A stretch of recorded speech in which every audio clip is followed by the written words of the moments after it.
নমস্কাৰ বন্ধুসকল, আৰু আজি আছে পাৱা ভাগৰ কাজ। মাহেকীয়া কাজখন আচলতে 11 দিনতে কৰি দিয়া হৈছে আৰু মই ৰখি আছোঁ এইফালে ভকতক ভৰি ধুৱাবলৈ বুলি।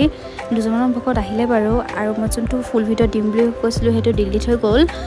ৰাতিপুৱা মই খালোঁ এইফালে আমুল কুল এটা আৰু প্ৰিংকলছ এটা।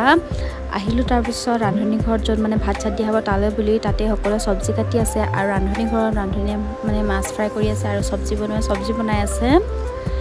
তাৰপিছত চালোঁগৈ ভকতসকলৰ ভিতৰত দুজনমান আহিবলৈ বাকী আছে বাৰু, কিন্তু তেওঁ নিজৰ কামত নিজে লাগি আছে যোনকেইজনে পাৰে। আৰু এইফালে ল'লোঁ গৃহস্থ সেৱা। ভাতত আছিলে আজি দাইল, ভাত, মাছ, আচাৰ আৰু কিবাকিবি ভাজি, ইমান এটা ভালদৰে নাজানো। তাৰপিছত ভকতসকলে ভাত খাই মেলি যোনটো সেৱা দিয়ে সেই সেৱাটো আমি দুয়ে মিলি ল'লোঁ। আৰু ৰাতি সময়ত এইফালে ভাইটি আৰু লগৰখিনিয়ে মিলি ভাত খাইছে, তাহাঁতকো এটা ভিডিঅ' কৰি ৰাখিলোঁ। ৰাতি সময়ত খালোঁ এটা চকলেট খাই মেলি শুবলৈ আহিলোঁ। আজি ভিডিঅ'টো ইমানতে শেষ কৰিছোঁ। নেক্সট ভিডিঅ' চাবলৈ চেনেলটো ছাবস্ক্ৰাইব